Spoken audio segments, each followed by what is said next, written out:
குரு channel நேயர்களுக்கு அன்பான வணக்கம்.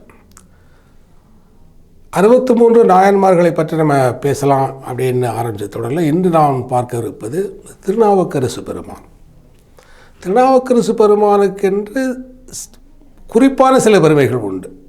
63 நாயன்மார்களுமே பெருமைக்குரியவர்கள் தான். ஆனால் திருநாவுக்கரசு பெருமானுக்கு குறிப்பாக சில பெருமை உண்டு. அதில் முதலாவது பெருமை என்னவென்று சொன்னால், தேவாரம் என்று இன்று அழைக்கப்படக்கூடிய அந்த மூவர் பாடியது திருநாவுக்கரசு பெருமான், திருஞான சம்பந்தர், சுந்தரமூர்த்தி நாயனார், 3 பேரும் பாடின தேவாரம் அப்படின்னு சொல்கிறதுல முதலாவது பாடல் பாடப்பெற்றது இவருடைய காலத்தில் தான். இவர் தான் தேவாரத்தினுடைய துவக்க புள்ளி என்று நாம் கொள்ளலாம். அந்த பாடல் திருவதிகையில் பாடப்பட்டது. அந்த பாடல் அந்த எந்த சந்தர்ப்ப சூழலில் அது பாடப்பட்டது என்பது ரொம்ப கேட்குறதுக்கே ஒரு இனிமையான, இறைவனுடைய கருணை எந்த அளவிற்கு திருநாவுக்கரசு பெருமானை ஆட்கொண்டது என்பதை அறியக்கூடிய வகையில் இருக்கும். திருநாவுக்கரசு பெருமான் அவர் பிறந்தது கடலூர் மாவட்டத்தில் உள்ள திருநாவலூர் என்ற ஊரில் பிறந்தவர். ஒரு அக்கா அவங்களுக்கு இருந்தாங்க. அவர்களுடைய சந்ததி பரம்பரையே சிவனுக்கு கைங்கரியம் செய்யக்கூடிய ஒரு பரம்பரை. அவர் வேளாளர் பரவலே பிறந்த ஒரு மகான். அந்த மாதிரி குடும்பமாகவே பரம்பரையாகவே இறைவனுக்கு கைமாறு செய்து கொண்டிருக்கக்கூடிய அந்த குடும்பத்திலே பல்வேறு துக்க நிகழ்வுகள் நடந்து விடுகின்றன. அதுவும் இறைவனுடைய கருணை தான். இறைவனுடைய கருணையால் என்னென்ன துக்க நிகழ்வுகள் நடக்குது அப்படின்னு சொன்னால், இவருடைய தங்கை திலகவதி, இவர் தமக்கை திலகவதியாருக்கு திருமணம் பேசி முடிக்கிறாங்க. திருமணம் பேசி முடித்தவர் போருக்கு போய் மரணமடைந்து விடுகின்றார். அப்போது அவங்க தாய் தகப்பனுக்கு மிகப்பெரிய தாழ முடியாத வருத்தம். நம்ம இறைவனுக்கு கைங்கரியங்கள் செய்து கொண்டிருக்கின்றோம், நமக்கு இப்படிப்பட்ட ஒரு சோதனை விட்டதே என்ற மனம் உடைந்து அவருடைய தாயும் தந்தையுமே இறந்து விடுகின்றார்கள். அந்த தமக்கையும் நமக்கு அப்பா அம்மாவும் இல்லை, நமக்கு கணவனாக உறுதி செய்யப்பட்டவரும் போரில் வீரமரணம் விட்டார், நமக்கு இது என்ன வாழ்க்கை இருக்குது அப்படின்னு மனம் உடைந்து தற்கொலைக்கு முயல்கிறாங்க. முயல்றப்போ அந்த தம்பி எடுத்துக்க, அக்கா நீயும் போயிட்டுனா எனக்கு வேற யார் இருக்காங்க அப்படின்னு சொன்ன உடனே தம்பிக்காக தனது தற்கொலை எண்ணத்தை மாற்றிக்கொண்டு வழக்கம் போல திருவதியிலே அமர்ந்திருக்கின்ற வீரட்டேஸ்வரரை வழிபாடு செய்து கொண்டும் அந்த கோவிலிலே சில திருப்பணிகளை செய்து கொண்டும் அவர் இருக்கின்றார். அப்போ அந்த திருநாவுக்கரசர் பெருமான் வளர்ந்து பெரியவராகும் பொழுது அவருக்கு எண்ணம் தோன்றுகின்றது, நமது குடும்பத்தில் இவ்வளவு துக்க நிகழ்வுகள் நடந்தோம், அந்த இறைவன் நமக்கு என்ன செய்தார் அப்படிங்கிற மாதிரியான ஒரு எண்ணம் மாறுபட்ட எண்ணம் சமண மதத்தை தழுவுகின்றார். சமண மதத்தை தழுவி அந்த காலத்தில் இருந்த மகேந்திரவர்ம பல்லவனுடைய சபையிலே, ஏன்னா மகேந்திரவர்ம பல்லவனும் சமண மதத்தை தழுவிய மன்னர் தான், அந்த சபையிலே போய் இருந்து கொண்டு அவருக்கு பெரிய ஒரு அமைச்சர் நிலைக்கு உயர்ந்து விடுகின்றார். அமைச்சர் நிலைக்கு உயர்ந்து அவருக்கு ஆலோசனை செல்லக்கூடிய அளவில் இருந்து கொண்டிருக்கின்றார். திலகவதியார் எங்கே திருவதிகை வீரட்டேஸ்வரருக்கு கைங்கரியம் செய்து நிறுத்தவே இல்லை, தொடர்ந்து கொண்டே இருக்கின்றார். அவருக்கு மிகப்பெரிய மனக்குறை திலகவதியாருக்கு. நம்ம தம்பி இந்த மாதிரி நம்ம சிவபெருமானை மறந்து, நமது சிவ சமயத்தை மறந்து, இதை மாதிரி அயல் சமயமாகிய சமணத்தை தழுவிவிட்டானே, இறைவனுடைய சிந்தனையை இல்லாமல் வாழ்ந்து கொண்டிருக்கின்றானே, சிவனுடைய சிந்தனை இல்லாமல் வாழ்ந்து கொண்டிருக்கின்றானே என்ற துக்கம் அவரை பிடித்து ஆட்டுகின்றது. அவர் என்ன செய்கின்றார், இறைவனிடம் அவர் வைக்கக்கூடிய ஒரே கோரிக்கை, எனது தம்பி இதை மாதிரி உன்னை மறந்து நிற்கின்றானே, அவனை பழைய நிலைக்கு கொண்டு அவனை ஆட்கொண்டு திரும்ப நமது சைவ சமயத்துக்கு உங்களை வழிபடக்கூடிய ஒரு வாய்ப்பினை அவனுக்கு வழங்க வேண்டும் அப்படின்னு இறைவன்ட்டு அவரை வைக்கக்கூடிய ஒரே கோரிக்கை தான். பல ஆண்டுகளாக வைத்து கொண்டிருக்கின்றார். அது மாதிரி ஒரு 50-60 ஆண்டுகளுடைய பிரார்த்தனைக்கு ஒரு செவி கொடுத்த இறைவன் அவரிடம் கனவில் சொல்கின்றார், உனது தம்பியை நாம் தடுத்தாட்கொள்ள முடிவு செய்துவிட்டோம், அது விரைவில் நடந்தேறும் என்ற உறுதிமொழியை திலகவதியாருக்கு கொடுத்துவிட்டு, அவரது தம்பி அங்கே தர்மபாலர் என்ற பெயரிலே மகேந்திரவர்ம பல்லவனுடைய அமைச்சரவையில் இருக்கின்றார். சமணர்கள் சூழ அவருக்கு ஒரு கடுமையான சூளை நோய், சூளை என்று சொன்னால் வயிற்றில் இருக்கக்கூடிய ஒரு உபாதை, அது தாழ முடியாத வலியை கொடுக்கும். உயிரே போனாலும் பரவாயில்லை, இந்த வலி நின்னால் போதும் அப்படிங்கிற அளவிலான ஒரு வலியை அந்த மருள் நீக்கியார் என்ற திருநாவுக்கரசருக்கு கொடுத்து விடுகின்றார். அவர் வலி தாழ முடியாமல் துடிக்கின்றார். அந்த சமண சபையிலே உள்ள அத்தனை மருத்துவர்கள் அவருடைய வலியை போக்க செய்த சிகிச்சைகள் எதுவுமே பலன் கொடுக்கவில்லை, எதுவுமே கொடுக்கவில்லை. அப்போது இந்த தாழ முடியாத துன்பத்திலிருந்து விடுதலை பெற வேண்டும் என்று நினைக்கிறப்போ அவருக்கு என்ன நினைவு, தனது தமக்கையுடைய நினைவு வருகின்றது. அப்போ உடம்பு முடியாத நேரத்தில் நம்ம அக்கா கூட தான் நம்ம நல்லா இருக்குமே அப்படிங்கிற எண்ணத்தில் தனது உதவியாளரை திருவதிகைக்கு அனுப்புகின்றார். திருவதிகைக்கு அனுப்பி அக்காட்ட சொல்லி கூட்டுவாங்க, இங்கே என்னை கூட வந்து பார்த்துக்கிட்டோம், அக்கா என்னோடு இருந்தால் எனக்கு இந்த உடல் உபாதை கொஞ்சம் குறையும், என் மனம் சற்று ஆறுதல் அடையும் அப்படின்னு அக்கா பாடுவார். அது உதவியாளர் அக்காவை அவங்க திலகவதியாரை வந்து அணுகி, இந்த மாதிரி அம்மா உங்களுடைய தம்பி வந்து தீராத சூழ்நிலையில் அவதிப்படுகிறார், நீங்கள் வந்து கூட இருந்தால் நல்லாயிருக்கும்னு நினைக்கிறாரு, தயவுசெய்து நீங்கள் வந்து வரணும், அவர் கூட இருக்கணும்னு சொல்கிறாங்க. அந்த அம்மா ஒரே விதத்தில் சொல்லிட்டாங்க, என்று அவன் சிவசமயத்தை மறந்து எம்பெருமானை மறந்து அயல் மதமாகிய சமணத்தை தேடி சென்று விட்டாரோ அவனை பார்க்க நான் வரமாட்டேன், இத்தனை வருஷம் பார்க்கவே இல்லை, இனிமேலாம் அவனை பார்க்க வர போகிறேன், எப்படியோ போகிறான் அப்படிங்கிற மாதிரி சொல்லிடுறாங்க. உடனே இவர் என்ன பண்ணுறாரு, இரவோடு இரவாக காஞ்சி நகரிலிருந்து திருவதிகைக்கு வந்து விடுகின்றார். வந்து தனது அக்காவை பார்க்கணும் அப்படின்ட்டு. அக்காவை தம்பியும் பார்க்குறப்ப பல பத்தாண்டுகள் பிரிந்திருக்கக்கூடிய உறவு, பாசத்தை பொழிகின்றார்கள். தம்பிக்கு இப்படி வைத்தவரை எதிர்த்து தீராத சூழ்நிலை அவதிப்படுகின்றானே அப்படின்ட்டு அவரை வீரட்டேஸ்வரர் வரைக்கும் திருவதிகை கோயிலுக்கு வந்து தம்பி அழைச்சிட்டு போகிறாங்க. அழைச்சிட்டு போகிறப்போ அந்த கோயில் நுழைவாசல் தாண்டிய உடனேயே ஒரு திருக்குளம் ஒன்று இருக்கின்றது. அந்த குளத்தில் இருந்து கொஞ்சம் தண்ணியை எடுத்து அவருக்கு கொடுத்து தனது கரங்களால் அந்த ஒரு திருநீரை எடுத்து அவருக்கு பூசி, இறைவனை நினைத்து உருகு, சிவபெருமானை நினைத்து வழிபடு, உனது துன்பம் வந்து வந்த வழி தெரியாமல் ஓடிப்போய்விடும் அப்படின்னு சொல்கிறப்போ, இறைவா எனக்கு இந்த சூழ்நிலையை தடுத்தாட்கொண்டு என்னை காப்பாற்றிடும் முறையிட்ட உடனே அந்த வலி இருந்து இடம் தெரியாமல் பறந்து போயிடுச்சு. உடனே உள்ளே ஓடுற கோயிலுக்குள்ளே ஆனந்த பாஷ்பம் கண்களிலிருந்து கண்ணீர் பெருகி வழிகின்றது.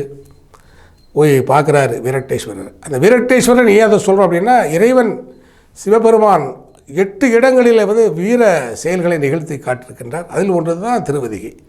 அதில் முப்புறங்களை எரித்த சிவனாக அங்கே காட்சியளிக்கின்றார். 3 அரக்கர்கள் கோட்டைகளாக வந்து தேவர்கள் மீது போர் தொடுத்த பொழுது தனது முக்கண்ணை திறந்து எரித்த சிவனாக அங்கே காட்சியளிக்கின்றார். அந்த வீர செயல் பொறுத்தனா அங்கே வீரட்டேஸ்வரர் அங்கே போய் நின்று பாடுறார். முதல் தேவாரத்தை அங்கே தான் பாடுறார். இவ்வளவு துன்பங்களை அனுபவித்து இறைவனால் திரும்ப தடுத்தால் கொள்ளப்பட்டு தனது காலடியிலே வைத்த பிறகுதான் அந்த பாடல் வருகின்றது. கூற்றாயினவாறு விளக்குகிலீர், கொடுமைகள் பல செய்தன நான் அறியேன், ஏற்றாய் அடிக்கே இரவும் பகலும் பிரியாது வணங்குவன் எப்பொழுதும், தோற்றாயன் அடிக்கே குடரோடு துடக்கி முடக்கிட ஆற்றேன் அடியேன் அதிகை கெடில வீரட்டான தம்மானே அப்படின்னு பாடுறார். கிடில நதிக்கரையிலே அமர்ந்திருக்கின்ற வீரட்டேஸ்வரரே என்னை தடுத்தாற் கொண்டு விட்டீர் என்று முதலாவது தேவார பாடல் பெற்ற தலம் திருவதிகை. முதலாவது தேவாரத்தை பாடியவர் திருநாவுக்கரசர். திரும்ப வந்து சிவமதத்துக்கு திரும்பி சிவத்தொண்டுகளை செய்து கொண்டிருக்கின்றார். மகேந்திர பர்வ பல்லவனத்திட இவரை வந்து போட்டு கொடுக்குறாங்க. இப்போ போடுறதுக்கு எத்தனை பேர் இருக்கிறாங்க இல்லையா? ஒரு விஷயத்தை வந்து திரித்து கூறுவதற்கு இன்று மட்டும் இல்லை, அன்றும் ஆட்கள் இருந்தாங்க. அந்த சமணர்கள் போய் மகேந்திர பர்வ பல்லவனுடைய மனதிலே விஷயத்தை ஏற்றுகின்றார்கள். இது மாதிரி இவர் வந்து நமது சமண மதத்தை திறந்து சிவசமயத்துக்கு போயிட்டார், நமது மதத்தை பற்றி அவதூறு பரப்பி வருகின்றார் அப்படிங்கிறத சொன்ன உடனே மன்னன் கோவப்பட்டுறார். மன்னன் கோவப்பட்டு அவரை நீங்கள் போய் பிடிச்சி கொண்டு வாங்க அப்படின்னு சொல்லி ஒரு சிறு படையை அனுப்புகின்றார். அந்த திருநாவுக்கரசரை பிடிச்சி கொண்டு வாங்க அப்படின்னு சொன்ன உடனே அவங்க வந்து நிற்கிறாங்க. உங்களை வந்து மன்னர் வர சொல்கிறாரு அப்படின்னா, எனக்கு யாரும் மன்னர் இல்லை, எனது ஒரே மன்னர் சிவபெருமான் தான், நான் யாரையும் பார்க்க வர மாட்டேன். இல்லை நீங்கள் அவருடைய குடிமகன், நீங்கள் மன்னருடைய உத்தரவுக்கு கட்டுப்பட்டு தான் ஆகணும்னு சொன்னப்போ தான் மிக புரட்சிகரமான ஒரு பாடலை பாடுகின்றார். இன்று வந்து அரசினுடைய அங்கத்திலே ஒரு சிறு பல் சக்கரத்தை கூட எதிர்த்து பேச பயப்படுகின்ற காலத்தில் ஒரு அரசாங்கம் வருது, எந்திரம்னு சொல்கிறோம். அந்த எந்திரத்தில் பல சக்கரங்கள் சுழன்று கொண்டிருக்கின்றன. அதில் ஒரு காவல்துறை என்பது ஒரு சக்கரம் வச்சுக்குவோம்.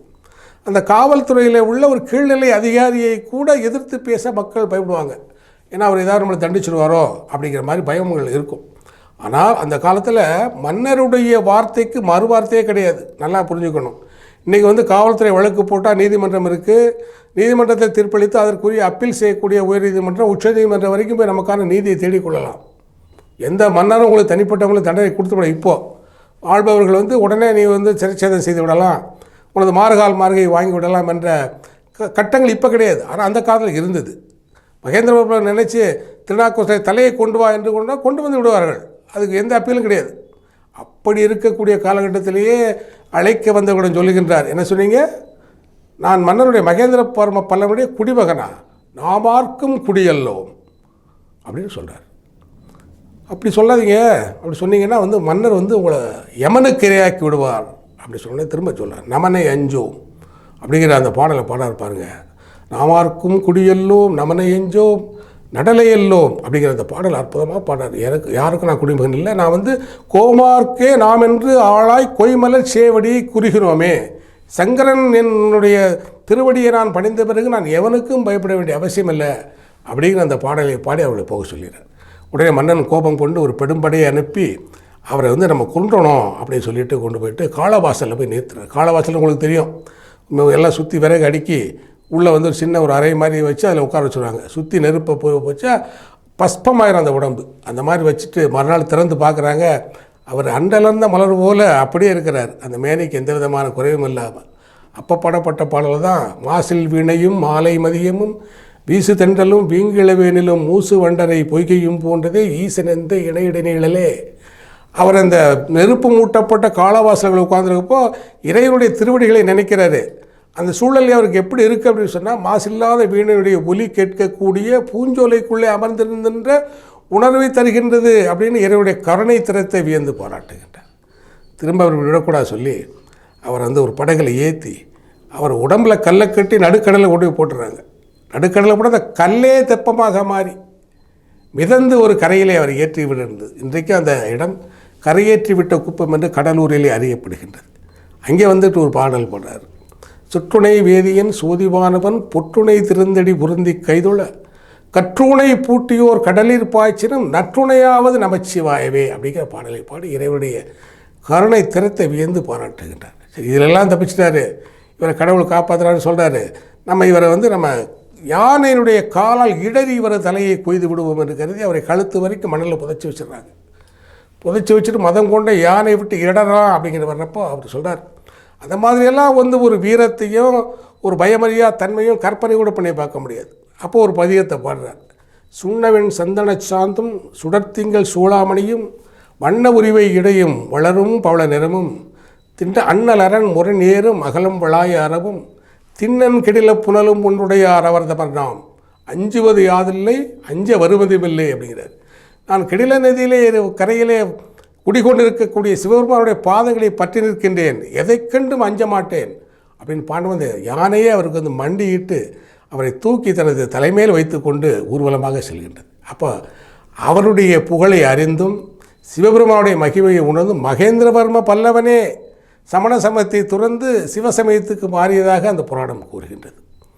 அப்புறம் வந்து எவ்வளவோ இடங்களுக்கு போகிறார், எவ்வளவோ தர்ம காரியங்கள் பண்ணுறாரு, சைவ சமயத்தை பரப்புவதற்கு என்னென்னமோ செய்கிறார். இந்த மாதிரி இவருடைய வரலாறு வந்து நீண்டு செல்கின்றது. அவர் வந்து திருஞான சம்பந்தரை சந்திருக்கின்றார். அவர்கள் இருவரும் வேதாரண்யம் கோயிலிலிருந்து நடை திறக்கவும் அடைக்கவும் 10 பாடல்களை பாடிய வரலாறுகள் உண்டு. அவர் வந்து ஒரு பணிவின் சிகரமாக திகழ்கின்றார். திருநாவுக்கரசர் வந்து திருஞான சம்பந்தரை பார்க்கும் பொழுது இவர் சிவக்குழந்தை, இவர் ஞான குழந்தை, இவர் சிவபெருமானுடைய முருகனுடைய அவதாரம், இது பார்வதியினுடைய திருமுலையிலே பாலருந்திய பாலகன் என்ற ஒரு பாசத்தினால வயது வித்தியாசமே பாராமல். அப்போ திருஞான சம்பந்தருக்கு வந்து நல்லா இருந்தால் 8 வயசு 9 வயசு இருக்கும். இவர் 80 வயது தாண்டிய முதியவர். அவர் வந்து இவரை பார்த்த உடனே காலில் விழுந்து அப்படியே நமஸ்காரம் பண்ணுறார், கும்பிடுறார். திருஞான சம்பந்தரை காலில் விழுந்து கும்பிடுறார்.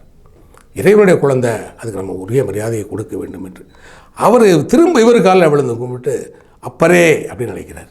அது மாதிரி திருஞான சம்பந்தர் வாயால் அழைக்கப்பட்ட அப்பர் என்ற பெயரும் திருநாவுக்கரசருக்கு நிலைத்து விட்டது. இதிலிருந்து நாம் என்ன தெரிஞ்சுக்கிறோம்? இறைவன் வந்து மனது வைத்தால் நீங்கள் எவ்வளவு தவறான வழியில் எவ்வளவு தொலைவு போயிருந்தாலும் உங்களை திரும்ப தனது காலடியிலே வந்து வைத்து கருணை காட்டக்கூடிய ஒரு மிகப்பெரிய ஒரு சக்தி இந்த பிரபஞ்சத்தை படைத்தவர். ஒரு தனி மனிதனை கூட தவறான வழியில் சென்று விட மாட்டார் அப்படிங்கிறத வந்து உணரக்கூடிய அதே கட்டத்தில் எதற்காக அந்த சலுகை அவருக்கு கொடுத்தார்? பல 10 ஆண்டுகளாக தனது கோயிலில் திருப்பணி செய்து தனது ஒரே கோரிக்கையாக தனது தம்பியை அந்த அயல் மதத்திலிருந்து திருப்பி நமது சிவசமயத்திற்கு மாற்ற வேண்டும் என்ற கோரிக்கையை ஏற்றுக்கொள்கின்றார் சிவபெருமான். அப்போது நீங்கள் தொடர்ச்சியாக இறைவனிடம் வந்து ஒரு வேண்டுதல்களை செய்து கொண்டே இருந்து அவருக்கு உளவாரப் பணிகளையும் திருப்பணிகளையும் செய்து கொண்டே இருந்தால் இறைவன் உங்களது கோரிக்கையை நிச்சயமாக செவிமடுப்பார் என்ற உண்மையை நீங்கள் இதன் மூலமாக தெரிந்து கொள்ளலாம். அடுத்து நம்பிக்கையோடு வர்றாரு. சமண சமயத்தில் சேர்ந்துட்டோம், திரும்ப சிவன் கோவிலிலே வந்து அந்த திருநீரை பூசினால் தனக்கு அந்த சூளை நோய் குணமாகிவிடும் என்று அந்த இறைவன் மேலே உள்ள மாறாத நம்பிக்கையை இறைவன் பொய்யாக்கவில்லை. அப்போது கடவுள் மேலே வந்து நீங்கள் நம்பிக்கை வச்சு ஒரு விஷயத்தை செஞ்சீங்கன்னா நிச்சயமாக நல்ல விஷயம் நடக்கும் அப்படிங்கிறத நீங்கள் வந்து புரிஞ்சுக்கிடலாம். அடுத்தபடியாக ஒரு மன்னரே அழைக்கின்றார் என்று சொல்லும் பொழுது கூட இறைவன் மீது உள்ள மாறாத நம்பிக்கையால் மாறாத நம்பிக்கை என்ன சொல்கிறாரு? நாமார்க்கும் குடியல்லோம், நமனை எஞ்சோம், நரகத்தில் இடர்படோம், நடலையல்லோம், ஏமாப்போம், பிணியறியோம், பணிவோம் அல்லோம் என்று சொல்வதற்கு எவ்வளவு ஒரு மனத்திட்பம் வேண்டும். அந்த மனத்திட்பத்தை எது கொடுக்குது அப்படின்னு சொன்னால் இறைவன் மீது கொண்டுள்ள மாறாத காதல் அந்த மனத்திட்பத்தை கொடுக்கின்றது. அது மாதிரி கடவுள் மேலே நீங்கள் நம்பிக்கை வச்சுட்டீங்கன்னு சொன்னால் எவ்வளவு பெரிய துன்பத்தையும் எதிர்த்து நிற்கக்கூடிய மன வலிமை உங்களுக்கு கிடைத்துவிடும் என்பது இந்த சம்பவம் வந்து சுட்டி காட்டுகின்றது. அடுத்தபடியாக தான் வந்து இவ்வளவு பெரிய வயதான ஒரு அமைச்சராக பணிபுரிந்தவர், இவ்வளவு மரியாதைக்குரிய மனிதராக இருந்தும் கூட ஒரு சிவனடியார் சிவபாலகன் ஒரு ஞான குழந்தையாக அவதரித்த திருஞான சம்பந்தர் வயதிலே இளையவர் என்று பார்க்காமல் அவரும் ஒரு அடியார் என்று அவரது பாதங்களில் வீழ்ந்து பணங்கிய பணிவு இருக்கிறது அல்லவா, அந்த பணிவையும் நாம் வந்து திருநாவுக்கரசு பெருமான் புராணத்திலிருந்து நாம் வந்து தெரிந்து கொள்ள வேண்டியது. இது மாதிரி ஒரு நாயன்மார்களுடைய புராணத்திலும் நாம் வந்து கை கொள்ள வேண்டியவை எவ்வளவோ இருக்கின்றது. நம்ம பாருங்கள், பணிவு அப்படிங்கிற அந்த தன்மை இன்றைக்கு எத்தனை பேருக்கு இருக்கின்றது? ஒரு சின்ன பதவியில் இருந்துட்டால் போதும், உடனே எனக்கு மேலே யாருமே கிடையாது, நான் இட்டது தான் நானே, நான் சொல்வது தான் சட்டம், அப்படியெல்லாம் வந்து உணர்கிறாங்க. ஆனால் ஒரு பிரபஞ்சத்தையே படைத்து காத்து அழிக்கக்கூடிய அந்த சிவபெருமானுடைய அடியாராக இருந்து ஒரு சின்ன குழந்தைக்கு முன்னாடி போய் காலடியில் விழக்கூடிய அந்த பணிவு வந்து அவர் எங்கேயோ கொண்டு போய் சேர்த்துறோம். அது மாதிரி நாம் வந்து ஒரு புராணங்களையும் ஒரு பக்தி உபன்யாசங்களையும் கேட்கும் பொழுது அதுலேருந்து நிறைய விஷயங்களை தெரிந்து கொள்கின்றோம். அந்த தெரிந்து கொள்வது மட்டுமல்லாமல் அது நம்ம நித்திய வாழ்க்கையில் அதை நம்ம கடைப்பிடிக்கின்றோம் என்று சொன்னால் அது வந்து நமக்கு ஒரு மிகப்பெரிய உயர்வையும் இந்த சமூகத்தில் வந்து ஒரு நல்ல ஒரு மதிப்பை பெற்றுத்தரும் என்பதை திருநாவுக்கரசு புராணம் நமக்கு உணர்த்துகின்றது என்பதை நான் இதன் மூலமாக உங்களுக்கு நான் சொல்லிக்கிறேன். இதை கேட்டவங்க இதில் ஏதாவது ஒரு நல்ல விஷயத்தை எடுத்துக்கலாம், ஒரு படிவு எடுத்துக்கலாம், அல்லது வந்து பக்தி எடுத்துக்கலாம், அல்லது வந்து இறைவனே அரசே அழைத்தாலும் இறைவன் மேல் உள்ள நம்பிக்கையில் தவறான காரியத்துக்கு நான் வரமாட்டேன், யாருக்கும் பயப்பட மாட்டேன் அப்படிங்கிற அந்த வீரத்தையும் எடுத்துக்கலாம். இது மாதிரி ஒரு திருநாவுக்கரசு பெருமான் புராணத்தை சொல்ல வாய்ப்பளித்ததுக்கும் இந்த கேட்டு மகிழ்ந்த உங்களுக்கும் நான் நன்றியை கூறி இந்த உரையை முடிக்கின்றேன். நன்றி, வணக்கம்.